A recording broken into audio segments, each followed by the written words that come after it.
That doesn't mean the life circumstances have gone away. They are still going to be there. They will be there in a different form. Different challenges will show up at different stages of growth. But we go away from just thinking about our protection to our expression, our joy, living our life. So we go from basically surviving to thriving. Welcome to Bridgewalkers Tea. Grab your tea, pull up a chair, and join us in these conversations around practical spirituality, systemic change, and solopreneurship. I'm Manasikakade, a practical spirituality mentor and speaker for Bridgewalkers. I'm Marcia Bernstein, a house whisperer and lifelong traveler on the wisdom path of Mothership India. A Bridgewalker is an analytical, critical thinker fascinated by spirituality. According to human design, both of us are line 1-3 profiles. What this means is that we investigate and experiment a lot, and we share with others what works and what doesn't, and what is worth struggling for. We would love for you to join the conversation too, so don't hesitate to submit your comments or questions via the form. The link is in the description. If you are enjoying this experience, please take some time to review us and subscribe. That will help us to reach more Bridgewalkers. We hope that these candid, unfiltered conversations bring you new perspectives, spark an inspiration, and give you the confidence to shine in your own unique way of being, called dharma in Sanskrit. Because it's through your dharma that you are going to contribute to building new social systems and structures rooted in love, equality for all souls, and equity for the marginalized. And that's what being a Bridgewalker is all about. Are you ready? Let's begin. Hey listeners, Manasi here. The episode that you're about to listen is recorded sometime between August to early October of 2023. Earlier that year, in May 2023, one of my clients brought up a question in our group calls.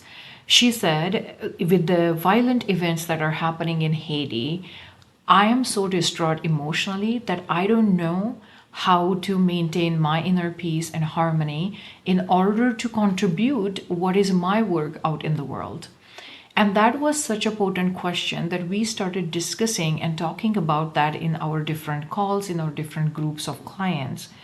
Little did we know that what we were going through and preparing for is going to get a lot more intense. Come early October, when genocide of Palestinian people started ramping up, and we were all watching that on our phones, that senseless loss of humanity, the senseless violence, it was so overwhelming that I couldn't sustain. I had to take a break from my work. I was there for my existing clients, but in order to show up for them, I had to stop taking new clients, new work. That's why I couldn't edit these episodes at that time. I even question now, should I be even releasing these episodes? Is there any value to it? And I realize that there is, because spiritual principles don't change. We just learn through our experience how to apply them in a different context. And over the last 6 months, by experiencing the collective grief and loss and pain that we have all experienced, we have all become wiser. And these episodes are also a good reminder that just by living life, we are becoming wiser, we are healing, we are learning, and we are becoming better human beings when we are intentional about our spiritual seeking. So I share these episodes with you with knowing that some of the examples and references that we include here, we discuss here, may not be timely, or they may fall short of the wiser self, wiser you, that who is now listening to these episodes, as they feel short for the wiser us who created these episodes. But the spiritual principles are still timely, they apply, and in some cases you will find that they are exactly what you need to hear at this time.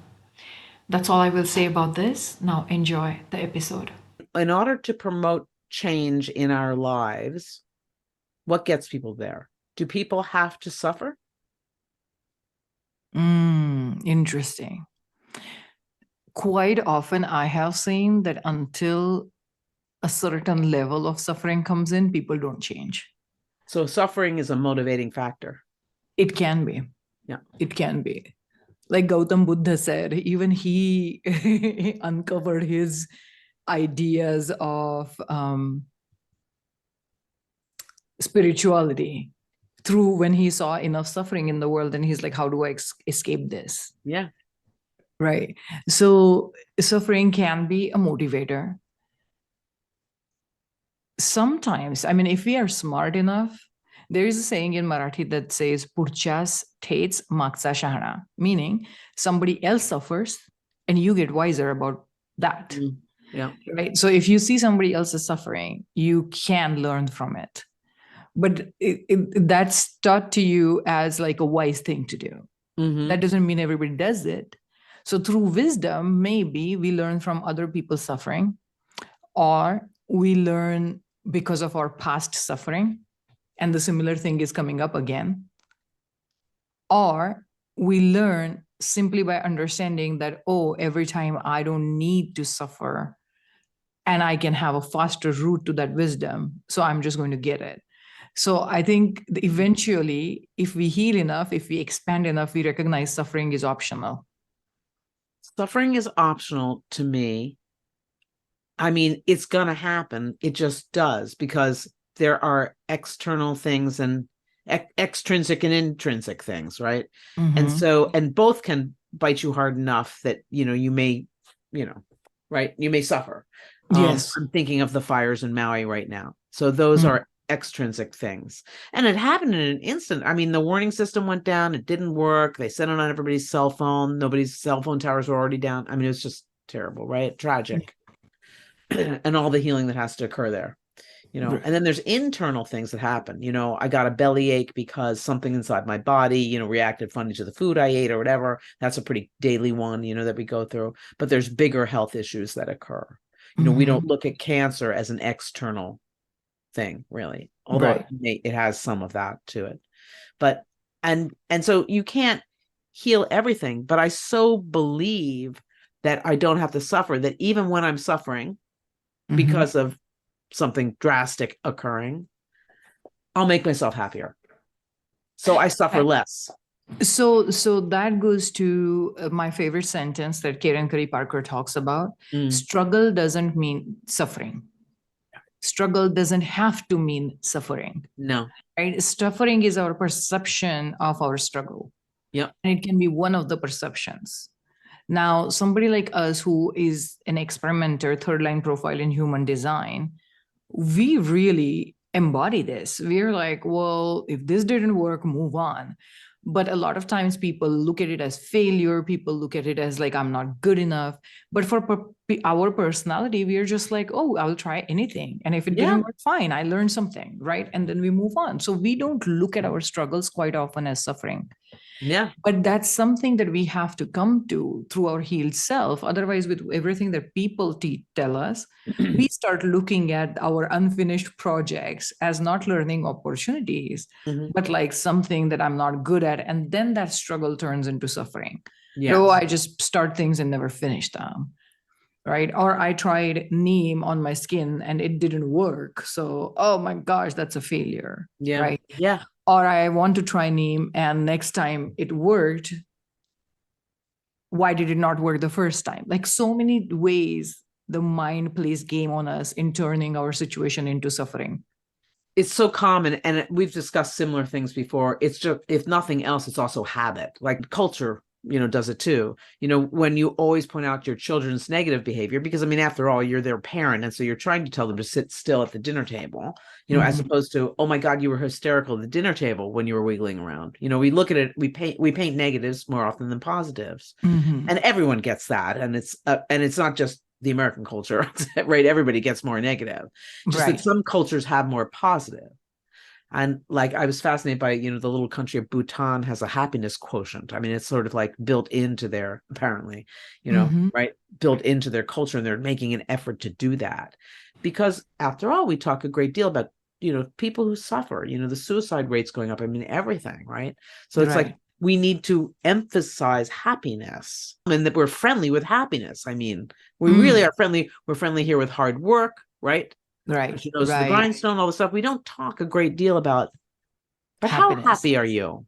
Right. We can't, that's almost if somebody asked me that today, it's like, oh, why are you asking? Right? It almost sounds odd. Right. But if you say, how are you feeling, to go and you go, oh, my car broke down. That's really common. Yeah. But what is uncommon is, I woke up and I feel great today. Yeah, we don't feel the need to emphasize no, we don't. We are feeling good, but we feel the need to really brood over things that are not working well. Yeah. And something shifted in me over the years. I mean, obviously from my work, but where I just I look for the opportunities to be happier all the time. All the time. Right. What's the silver lining here? What can I, whatever it is, what can I do to feel better about this, even the bad circumstances, and certainly the good. Right. And what I'm recognizing is also, and I'm one of those people who has a very healthy lens of looking at things that make me peaceful, things that make me happy, joyful. I have developed that lens like a long time ago, like 10 years ago, when I first started a kind of like gratitude practice just to look for my resources. So I have now developed that as a habit, right? What I recognize though is people who, and we are not talking about any type of mental disorder here. Like narcissistic people, they victimize themselves all the time, right? We're not talking about anything like that. We're talking about, as a mentally well-regulated person, when we get into this default mode of not recognizing our happiness or joy or peace as much as noticing struggle. And then when we equate struggle to suffering, because struggles are just, they're going to be part of life. No Maybe matter we can change that word to even just challenges. Even challenges. Yeah, exactly. Exactly. So challenges are undesirable things that happen in life. They don't, even in those things, there's something that could be going on that is worth noticing, right? You may be feeling stronger in dealing with those challenges, but we don't notice our strength as much as just the challenge itself. Right? We are surviving, we are there, and we don't recognize that as resilience, because despite having challenges day in, day out, if people are surviving, they are existing, they are maybe even considering thriving, right? All of that is resilience of a human mind, human being. And we are not recognizing that. We don't sometimes recognize that because we are so stuck in thinking what is going wrong. And sometimes what is going wrong is really hard. It's a lot, right? And sometimes there are phases, like Shani Sadesati is like learning opportunities just keep coming and coming and coming, right? So those phases in life, they feel really hard. And yet, without that resilience, we still wouldn't survive it. So if not anything, we can look at our resilience that I am still here. And that is worth recognizing and noticing and appreciating. Rahu and Sadesati, everything's happening at the same time for me. I just look at it like it's okay. Look, if this is real, if I believe anything astrologically, if I listen to what people say about this is not going to be a walk in the park, and it goes on forever, right? Right. I mean, one is 18 years and one is 8.5 years or something. 7.5. It's a lot of years, 9.5. It's a lot of years, people. Going to take me a long way. I mean, after all, I'm 67, but you have to have a sort of a sense of humor, right? That's one thing we say, and that is a happy thing. But I'm like, okay, bring it on. I'm ready to learn. Right. I mean, that to me is the elixir for this. Otherwise, I'd go down some tube going, what is going on in life? Yeah. And really, it's going pretty well, right? It is. And that's the thing. No matter whatever struggle we are going through, once we start recognizing that I'm still here, I'm still surviving, we start recognizing smaller things that are going right. And then suddenly perspective can shift into, oh, I guess this could have been worse, but I'm actually handling it very well. Yeah. And that's the thing. Like, even if we are learning lessons, even if it's not coming without like hard circumstances or hard moments, it still is like, okay, I guess is still helping me in some way. Mhm. I guess I'm still here. And slowly that guess, like that lack of disbelief turns into, okay, I think I got this. Life is hard, but I'm moving forward. Yeah. Right. And obviously some hardships are really, really hard. So that's when we are like, this can feel as like toxic positivity. It's not. What we No. are talking about is not like wish your problems away. That's not what we're saying. We're Mm-mm. acknowledging that problems exist, but then what do we do? And the best we can do in those moments is actually stay resilient. And just by surviving, we are resilient. So we start noticing just that right there. Yeah. Well, and I feel strongly something comes to mind while you're chatting, Manasi, which is, form, what form we're taking follows the function, So if I take actions to feel positive or to do something positive, or, then I am changing my form into something more positive too. Mm-hmm. Absolutely. Absolutely. Which in my world creates health and well-being, so it does. I mean, that's my thinking. Just shifting our emotions, that is putting ourselves in a form that is more positive, that is more aligned with us. Yeah. Right. If we're saying like, okay, there is this hardship, what am I going to learn from it? Or what am I gaining from it? If not, like, not gaining maybe anything that we can recognize as gain, but what else? Intangible things. What am I gaining from it? Yeah. And if we start shifting that mindset to like, okay, I'm still gaining something out of it as a spiritual seeker. I'm still maybe getting a lesson of a soul that may not even seem like useful in this lifetime sometimes, but maybe in next lifetime that will be useful. This is not really like, I think there are times when we need to make sense of situations. And when we make sense of circumstances in some way, that itself is comforting. Yes. And we can start there sometimes. And then that shifts our form to then recognize, oh no, this lesson is actually helping me expand. So I'm reflecting back. So you just said that we look for the logic. And if we can find that thread of logic, then that itself is comforting. And that, I think, is some of why people struggle with or are challenged by giving Ayurveda a try, because they think there isn't logic to it. But in reality, there's a ton of logic to it. It's just not a logic that people are familiar with in this day and age as much as they are with, say, allopathic medicine. Right. But it's a full system of healthcare. I mean, it's a very well thought out system. Right. And okay, so let's go back to that example of people not finding logic in things, right? No. At that point, we have to question what is more important. My emotional regulation, my comfort, right? Or me being stuck to thinking there's only this way of thinking about logic. Now, this can go into a murky territory of conspiracy theories that I'm going to just find some threads and I'm going just to give myself comfort and I'm going to escape in that potential reality.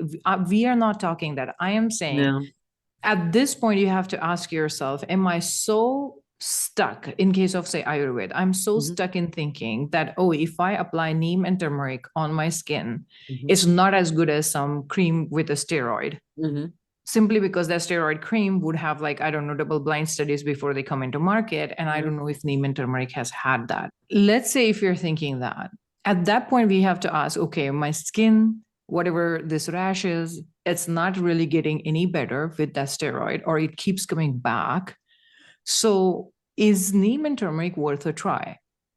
And at that time, we can actually say that, okay, if I try this, are there any side effects? If there are no side effects, then what's the harm in experimenting? So to me, when somebody is saying there is not a logic behind using neem and turmeric, my thing is there not logic behind thinking that I can experiment if there are no side effects? Yeah. Right?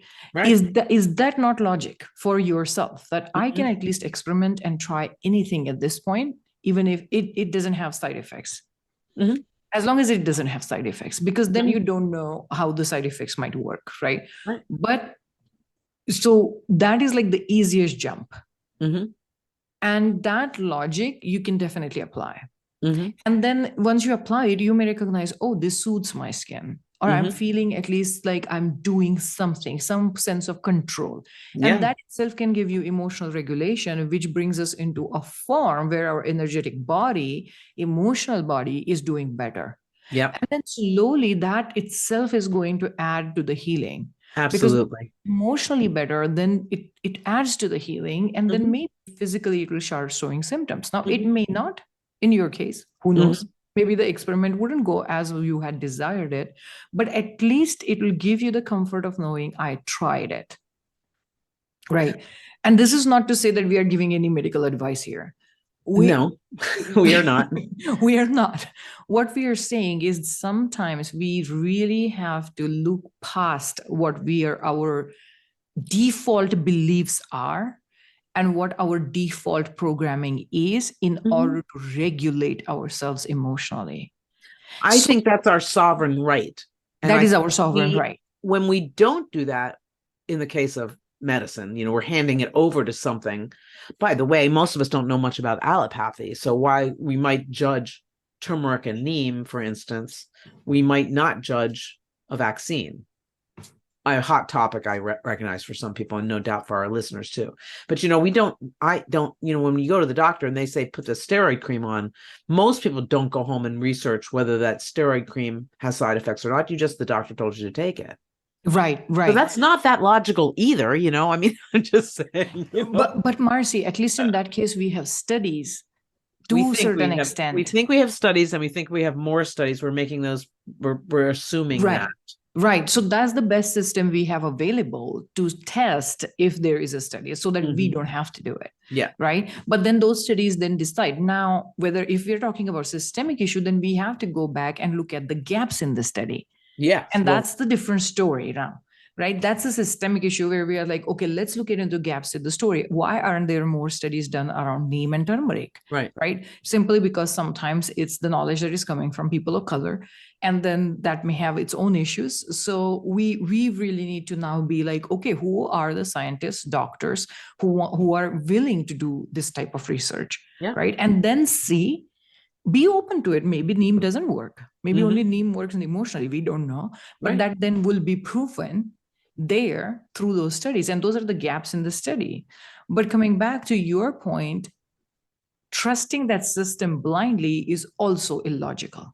It is. Even in this case, we have to be vigilant of what the system is doing, and is it really it's really doing its job. Now, not everybody is going to do it. That's why the best option that we have available is trust the current system that we do have, which has proven like over time we have reduced our deaths. There is anesthesia now. Surgeries aren't done. Although in ancient India, they do say we had anesthesia and surgeries were done without European influence. So, but let's say just stick to allopathic medicine. Even in that case, we have those that proof now that we can do certain surgeries. We can do, so we have to make use of it while questioning the system. Because collectively, we got to improve the systems and while questioning. But individually, when it comes to experimentation, we can then apply the concept and say, well, we really still, if we can blindly trust the system without questioning it, that itself is an issue. And if you're not willing to experiment, that could be an issue too.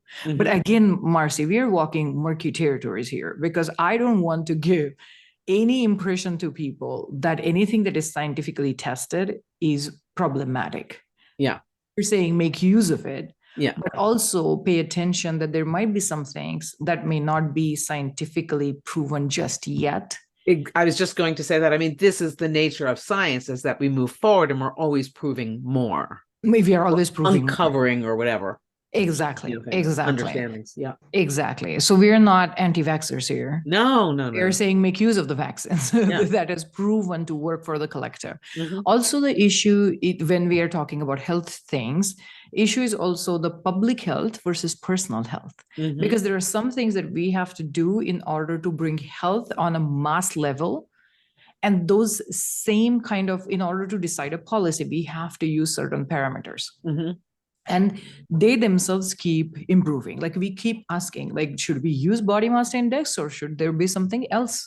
Right? We keep questioning this, but until that something else comes up, we have no option but to bring public health based on certain parameters. Yeah. Now, personally, we can ask the question, doctor, why are you asking my BMI? Right? Like, let's figure out some different options of working with it. Let's have a different diagnosis. Not different, but differential diagnosis, and then see. But coming back to our point of, we are talking in this case medically, but there can be like spiritual lessons in life. There can be emotional lessons in life. And as you're going through these lessons, there are going to be hardships, and struggle doesn't mean suffering. So yes, initially when we are, I guess, quote unquote, before being woke, we may think that suffering is like the name of the game. We have to suffer. And then as we are waking up, suffering turns into a motivator that wakes us up to, like, there could be a different reality. There could be different ways of living, ways of being. And once that gets on its way, hopefully then we are healing and expanding to the level where struggle, challenges don't have to mean suffering. And then suffering becomes optional. And it's a skill set, really. I mean, you can learn how to play with that, with suffering or happiness or happiness, and, work to balance those in your life so that you generally feel, well, frankly, well balanced, right? Well balanced, right? That's what feeling good is. Right. And that's what we call increasing our vibration. Yeah. Yes. Because when we are in those feelings of shame and guilt and anger and sadness and grief, they're, yes, momentarily, all of that can work. They're fine. But if we are in those phases for a long time, then we are not expressing who we are. We are more about protecting ourselves. Yeah. Right? Like we are coming more from this defense mechanism than literally, what do I want to express in the world? And when we go from that, like those feelings, to then start seeing, having a different outlook, start working with our quote unquote desirable emotions, that's when then we raise our vibration, where automatically our energy starts thinking about our joy, our pleasure, our expression. What am I creating? What is my comfort? And that doesn't mean the life circumstances have gone away. They are still going to be there. They will be there in a different form. Different challenges will show up at different stages of growth. But we simply we go away from just thinking about our protection to our expression, our joy, living our life. So we go from basically surviving to thriving. Yep. Right. And that's that raising of vibration, which is why raising your vibration doesn't mean you don't feel anger, sadness, grief for momentarily. Moment to moment, you feel what you feel. You cannot bypass emotions. But over time, when you understand that, oh, every time this happens in my body, I interpret that to be fear. Maybe what I can start looking at is like, maybe this is an excitement. Maybe there is some uncertainty and I'm just excited to figure out if this is going to work. And shifting that kind of perspective, because our physiological response may be the same, but the way we interpret that physiological response changes as we heal. Right? The same way we used to feel, like, for example, these days, I used to have fear of being seen. I still have it in some ways. I recognize that every time I expand, every time I up level, I still like stop doing videos and stuff. I understand that. Right. But this time I look at it as, earlier I used to be like, oh my gosh, why can't I do video? What's wrong with me? And like, I would go into the shame and guilt and just like disappointment. I would go in that, like, what's wrong with me? Why can't I get over this? And every time I would recognize it. Now, I never was tuned into my body enough where I recognized a physical sensation of a subconscious fear. I just looked at my results. So I looked at like, oh, suddenly I was very happy started doing videos. And suddenly when I have like 100 views, I stopped. Right.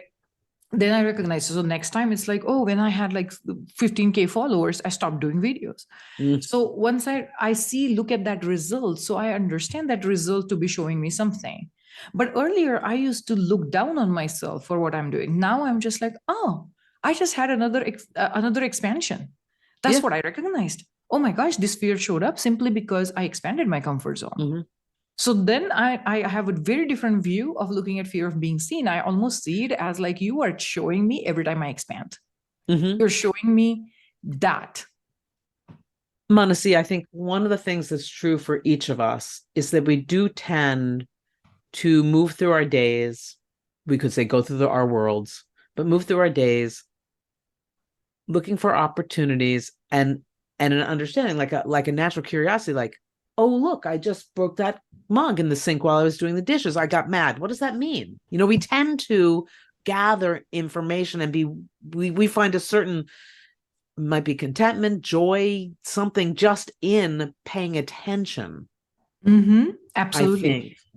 And that is living in the present, right? Yes. Like when we pay attention that closely, what has come up for me, what is happening to me, we are really, that's the true spiritual seeker, right? And by true, I don't mean anybody else is not a spiritual seeker. What I mean is, as we start healing, we recognize we are so tuned in to balance and imbalance that we automatically notice these things, right? So our seeking becomes like moment to moment. Yeah. Not necessarily just because I have a big issue in life and now I'm going to look for spiritual way of this is escaping a it. silly example, but just as I was saying that, I'm looking around. Okay, so there's this mug in my life. You see, it has a peace sign on it. Not everybody can see us because they're listening, but it has a peace sign on it. But you see, a long time ago, oh my gosh, it broke. My peace mug broke. And but you see, I have another mug, which is the one I'm using today, which is just stripes, right? And it's fine.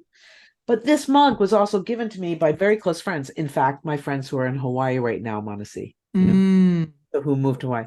But the point is, so I hang on to this broken mug, right? And it's so meaningful to me. And I'll probably fix it one day or something. I have other ones they gave me a set.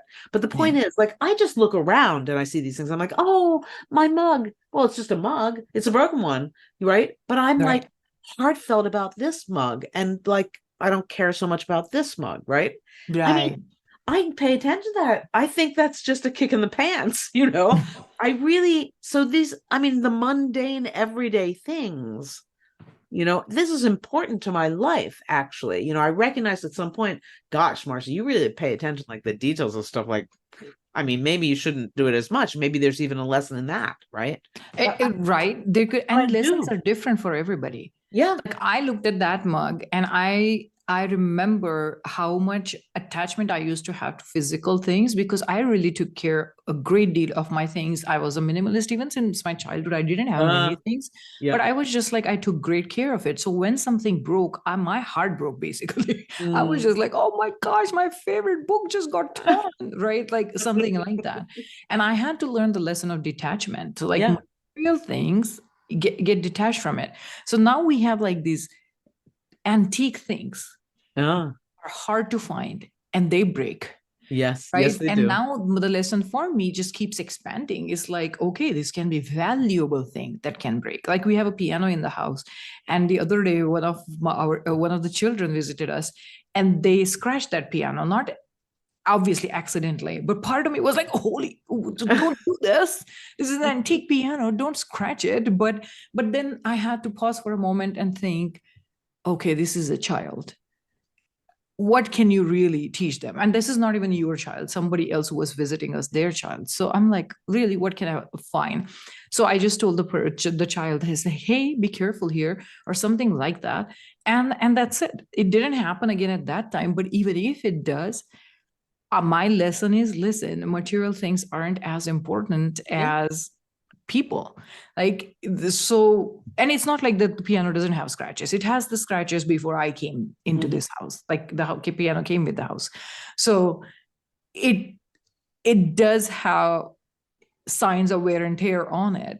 But my attachment was to when it shouldn't happen in my care. Right. So that kind of attachment too, to release it. Another thing I have come down to is now if a mug or something breaks, with Malie Kondo and her teaching, I come to a point where I was like, thank you so much. You served me very well all this time. This is the time to say goodbye. And I, with gratitude, just throw it. So that has become very easy for me now in the last 5-6 years than it was before. Because even for like the smallest things, I was like, oh, this broke the set. right? Like I would find ways of creating more suffering from it. And now I'm just like, okay, I guess this is what happens. This is life. We just let it go and move on. So the tie-in here for this conversation today really is we have the opportunity and choice to make how we're going to see things. And I don't think we're saying like, because I show you the mug doesn't mean I don't need to explain this thing about, well, I'm really not overly attached to the mug. I mean, you know, every individual is going to determine what their items mean to them, what to do with it, and so on. But we do have the opportunity to look at the mug as broken. Oh my God, this is a horrible thing that happened. Or, you know, you served me well and I'm ready to move on. Those are choices we make really on a moment-to-moment basis. I do think everyone makes them, by the way. It's just that not everybody is conscious of that. And right. We sometimes, just for the peace of mind, we make those choices anyway. Right. But when we make them consciously, there is beauty in it. Yes. Right. The consciously making these choices helps us see that I don't have to suffer. And then we create more and more evidence on that side. Like the reason I was able to let go of the scratch on the piano in like first 2 minutes it happened was because I understood my conscious choices around a broken glass, broken antique piece, or like broken table. When somebody broke a table that we have, that was like really beautiful, like designed inlay table. And I was just like, okay, well, I guess that happened. This was an old piece. This was going to happen. Fine, move on. But because I have made those choices consciously for a longer time, then making those choices becomes easier and easier. Right. And that's when we learn quicker and quicker. Okay, I guess some fear showed up about the piano, but let it go. Right. And then that's how we go to embodiment of that lesson. And hopefully, when we go to embodiment, the struggle itself stops. Once I master the lesson of like materialistic things are not as important, you are fine without them. Maybe nobody's there to scratch the piano. Nobody is there to break the antique thing. And if it does, it doesn't bother me. Yeah. Right. So that's where the embodiment happens. But I also do believe that sometimes the same lessons come back again and again and again because we are not embodying that just yet as deeply. So when those lessons come up, it's an opportunity to be conscious about what choices we are making with it. And consciously choosing, intentionally, mindfully choosing, I'm hoping that the struggles go away or they reduce in intensity. Yeah. Well, I think, and to me, that is the lesson of Sadesati. Oh, Sadesati. Yeah. So for our viewers, or listeners, you explain. Yeah. Sadesati in Vedic astrology is this 7.5 year period where Saturn goes through the house that it was present at the time of your birth, one house before that and one house after that. And in that time, it is said that your lessons that you're supposed to learn, like soul's lesson, that the Saturn is here to teach you. So basically Saturn within you, the great teacher within you, who is supposed to learn these lessons, look at it and teach you, those lessons become on the surface, like they come to the surface through struggles. So the Sadesati period, quite often in India, jokingly in pop culture, we say if somebody's going through like they lost their job, then they had an accident, and then something else went wrong, and then they went to an interview, but their application just wasn't submitted or something like that. Like things sequentially, if there are a lot of struggles, we funnily, as a joke in a pop culture, we say, oh, it must be your Sadesati. That's how it feels like. It's like struggle after struggle after struggle, and it's just not stopping for those 7.5 years. And the point of those struggles is really to learn the lesson, and you will understand that there may be a thread in it that it's trying to teach you. For example, in my Sadesati, I was really learning lessons on self-worth. So it just like it kept coming in different forms. And now the lessons still come, but they are not as sequential. Like every once in a while, I recognize, oh, my self-worth is not as strong as I thought it was, right? And then you learn something from it. But that's like regular life. But in Sadesati, I was learning lessons on self-worth back and forth, back and forth, back and forth. And then I had to strengthen my self-worth to say, no, I deserve better. And the moment I claimed that, my life started turning around and it started becoming better, right? So that was the lesson, and struggles went out. Struggles didn't go away, but the suffering from it went away. Yeah. And then struggles started reducing in intensity. Yeah. Yeah. So that's how Sadesati is. But Yeah. yeah, that's what Sadesati is. Also, by the way, this is a good time to mention that people, we also have YouTube channels. So you want to see us in action when we're talking, showing you a mug or something. My then broken mug. come Yeah. on over to the YouTube channel. The link is in the show notes. Come on there. It's a lot of fun to watch us animated. But yeah, so that's what were you going to say about Sadesati, Marcy? No, I mean, that's it. I mean, and in fact, I'll just add that, as I'm in this period and I do follow Vedic astrology and pay attention to it, which is a heck of a good time. Really, I enjoy it. One of the remedies for this is actually paying attention, learning from those lessons, being disciplined about that learning, and then the lessons lighten. Yes. That is what they say, in fact, that your action can be. Fighting it is going to rain down more from the planets on you, right? This is what they say, sort of, but going with it, understanding it, working with the discipline of, I would like to learn from this lesson, which teaches me to pay more attention, right? Actually, you just said that, actually ease the suffering from it. The challenges are there, but it eases the suffering, and therefore, really, we're better people for it. Right.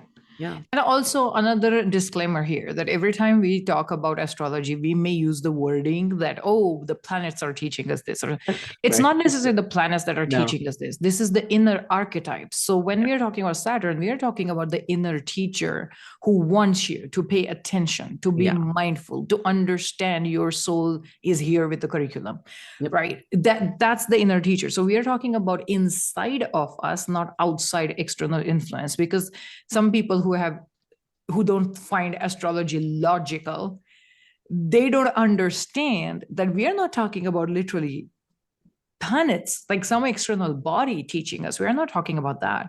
We are talking about our internal archetype that we have, in a way, personified as a planet. Mm-hmm. And that's what we're talking about. It's much easier to think of ourselves as like, oh, there is this energy within me that we call Saturn that teaches us. There is this energy within me that we call Mars that is teaching me about anger, emotions, taking actions.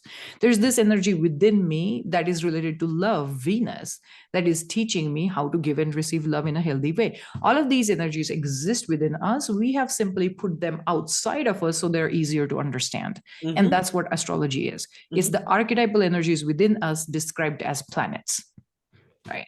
So please understand that about astrology. So if you think astrology is illogical and that's what is stopping you from looking into astrology, please understand we're talking about energy. We're talking about something within us and a map of looking at that energy, because sometimes we get so much in our head and in our emotions that we don't recognize we have a teacher within us. We don't recognize that we have a part of us that knows what it means for us to give and receive love in a healthy way. We just don't recognize those healthy energies because they're hiding behind the wounding. So beautiful. So a lot of things do have logic if you look deep enough and if you actually understand energy. Or they have their own, the other thing is, I think they have their own logic. They have their own way of looking at, because what is logic ultimately? It's a way of looking at the world to make sense of it. That's right. So someone took these planets and understood the architects, and it actually is a system that a person could apply. Right. Many systems. Right. Which is why I teach about chakra the way I do, because I really think like the disservice that has happened in the modern world, I was going to say outside of India, but no, inside of India too, there is a problem with this, is that chakra are presented as some point on the body. So people think like, oh, this is something in my heart that is problematic, right? And then they describe it as like closed chakra or like a block. And how is energy being blocked? Like it's just constantly moving. Mhm. So it may not move in a balanced way. And that's a different story. That's what we call blocked or closed chakra. Mhm. But the disservice is that people don't understand we are working with archetypal energies within us. So it is very easy. Once you have that lens, it becomes very easy to then understand what are my actions representing to me? What Yep. are the results of my actions representing to me? What is my external life that I have that is in front of me representing to me about my own energies? Mhm. Right? And that's why each chakra is an archetypal energy within you. So when we are talking about emotions, we are literally like emotions, Manipur chakra. We are talking about that. Intuition, that's an energy within us. We are talking Mhm. about Ajna chakra. We are not talking about some point here on the head. Mhm. We are talking about intuition, the energy of intuition. So all of these are energies within us that we need to recognize. And seven chakra is simply a system that put it outside of us so that it will be easier to understand. Mhm. But unfortunately, people have only taken it as outside. It's like mythology, right? Mythology is a way of storytelling to make sense of the world, make sense of the human experience. But when people start thinking like, oh, mythology, every character is real, then they are coming up with theories like, oh, this could be maybe aliens, maybe this could be giants, maybe this is just something like I have Yeah. to trust and take the Yeah. word of it, Yeah. right? So an elephant plus a small child's head makes a mythological creature called Ganesh. Mhm. Now, that Ganesh is personified through giving it a characteristic, to giving it energy of wisdom, giving it energy of knowledge. And now we are externalizing inner Ganesh to then say that my inner wisdom, my inner knowledge, let's worship that in the form of Ganesh so we understand wisdom is important, knowledge Mhm. is important. Mhm. Same way with Lakshmi, abundance is important in life. So we are personifying Lakshmi as like somebody who has a lot of wealth, who has a lot of calm, who has a lot of joy, and all of that is abundance. Mhm. Loved, she is loved by her husband, Vishnu, right? And not just her husband, but like obviously other friends, Mhm. Saraswati, Durga, Yeah. Her is friend loved, and Saraswati. love has Yes. abundance. Yeah. Right. So all of this is personification that is externalized through, in this case, we are talking about like Indian way of looking at things. Mhm. And astrologically, we are looking at like different cultures' way of perceiving these energies outside of us. But I really think that was first created to understand, oh, it makes it much easier for us to understand seven chakra when we depict it like this. Maybe Mhm. we can have verbalization of how we follow those energies within us. Yeah. But Yeah. now people have only taken the external representation and forget that these are energies within us. Mhm. And then they're thinking, now this is illogical. There is no point in the body who can do this. I was like, of course it cannot. Mhm. Of course, like Well, I think we're always interpreting things as, as time. I mean, then these things were developed thousands of years ago. They were developed, and often they were developed for a specific group of people, right? Yeah. Whatever, to be guided, to figure out. And every culture has these things, Right. By the sun and the moon. I mean, we talk about planets in one way, but then of course that affects harvest and everything else. Every culture has that, and every Right. culture did it, frankly. Right. Just some of these systems were carried forth more efficiently into today, or the systems were written down, or drawings were made, or something that caused it to be able to move forward easily through generations, Right. but every culture has them. I mean, the Every Mayan culture culture has has that. them, every culture, every Right. single. And we have to understand that for knowledge was transferred word of mouth, Yeah. right? Through stories, through by teaching through words. Like in Indian knowledge, everything is very rhythmic so that it's easy to remember. All the shlok in the Ved, they're rhythmic because it's just easy to remember. If you say it multiple times, you will remember it. Because written knowledge it wasn't written down, it was transmitted through words, transmitted through mouth. So they had to make up stories. They had to make up some rhythmic mantra in order to remember the energy, right? And remember the knowledge easily. Like I remember when we were children, we used to learn what is it called? I think it's called table here.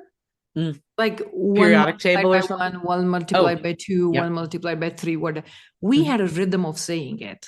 Mm. And you say it rhythmically enough, you remember, we used to remember 1 to 30, like tables of 1 to 30.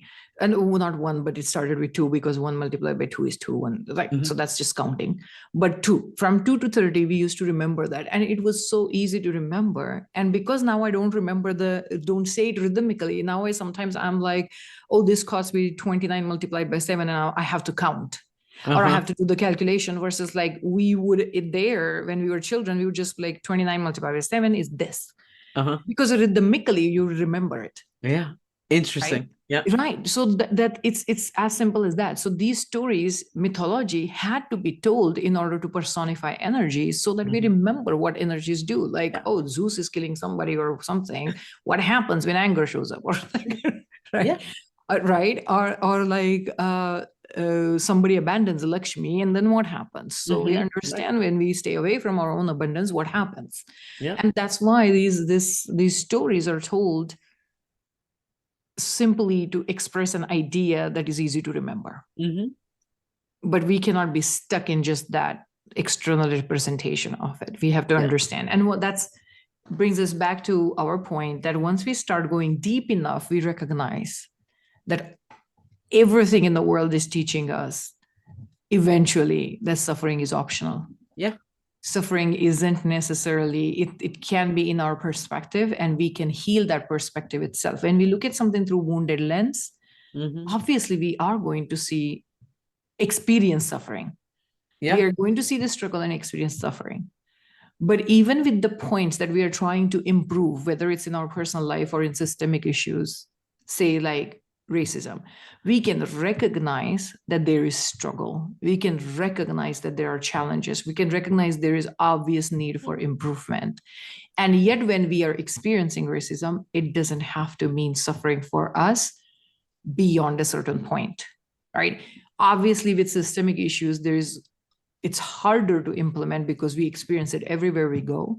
So that reminds us of something. But yet, I know people who experience systemic issues and still can keep their peace of mind in a way that one would want. Yes. Like that's it's the challenge. desirable. That's the challenge I try to meet. Right. And that's what shows us the growth of their spirit. Yes. Like if they can remain in that system and still be stable, balanced, grounded, aligned, which there are many examples, and they're going for their expression. Protection will come from time to time because it's a systemic issue, but they're going for their expression, then yes, that's so amazing, right? How many Black creators are there on TikTok who are educating others? Yeah. Right? They are obviously struggling in their life with the systemic issue, and yet they have found a way of being balanced with it enough in the moment to express something, and then go back and take care of themselves. Right? They have found a way of doing that. With fat phobia, I used to earlier suffer from it, where I was just like, okay, well, there is a problem. Every time I go there, the doctor just tells me to lose weight or something. And now I'm just like, okay, well, it's a struggle. It doesn't have to mean suffering. No. So now I go to the doctor. I was like, okay, if I had that weight that you want me to have, what would be your diagnosis then? What is different? Right. I just asked them that. Yeah. So I have found my way to not be suffering in the struggle. Yeah. There are ways that we learn eventually through healing to understand whether it comes to systemic issues or our personal issues. We can find balance. We can find alignment. It just takes a lot of healing. I really believe something very important about healing. When you're looking for it, the seed that it gives you, the gift that it gives you is clarity. Then you can choose. Then it gives you choice. Then you can choose. Do I want to pay attention to, is this thing I'm being told, is it correct or is it not for me? Right? It gives you clarity. That's I think a lot of the motivation for why I look at that. Yeah. And that is such a great point, because it ties us back to the first topic that we started with. Suffering can be motivator initially, but then suffering becomes optional simply because we get out of the default mentality. Yeah. So until we live in that default without the clarity of actual choices that are available to us, in the default mode, struggle and challenges are going to mean suffering. Yeah. But in a non-default mode, we will recognize there's another choice. Yeah. Sometimes we may recognize there is no choice, and that's fine. We will then accept the situation. Like, this is just suffering right now, and I'm just going to go through it with my emotional regulation techniques. Right? And sometimes we may recognize, oh my gosh, I just had a clarity. There is a different way of doing this, or there is a different way of being. And that clarity takes us out of that default mode and more into conscious decision making. Yeah. And that's what takes away the suffering. That conscious decision making, because we will either accept the situation or we will learn to change it. And that's what will stop the suffering. Yeah. Beautiful. Wonderful topic, Marcy. Thanks for bringing it up. Well, thank you. Yeah. It's so funny how we start and where we go, and then eventually we somehow tie back. That's my sign that this is the last point, because when it ties all the way back, I feel like the closure of that loop, of that energy. Like, we started something, we chatted to get clarity, and then we came back to understanding, oh, the clear point of this was that when we get the clarity, we get out of the default mode, and that's what gives us more choices in life. Yeah. Beautiful. Fantastic. So people, if you are interested in not turning your struggles into suffering, then come check out how to get balanced, how to remain in balance, because balance and imbalance, it happens second to second, right? We can go out. If balancing is not an act that is one and once done is done. We go in and out of balance through life circumstances, through our inner response to those circumstances. So 7 chakra teaches that system of how to bring ourselves back into balance when we go out of imbalance, and to recognize what imbalance looks like for us, because for every single person, it looks different things. So what does imbalance look like for you, and what does it mean for you to get into balance, and what small actions you can take to bring yourself into balance? That's what I teach, whether it's through Bridgewalker Visionaries Incubator, which is my one-on-one in-depth mentorship, or Bridgewalkers Playground, which is the discussion with other solopreneurs, other people who are expressing versus staying in their protection mode, or through my workshops that are available to buy on the website. This is what I teach, how to use that 7 chakra system for practical use in our life, to bring ourselves into balance, to reduce our suffering. So if you're interested in any of that, check the links in the show notes and join us.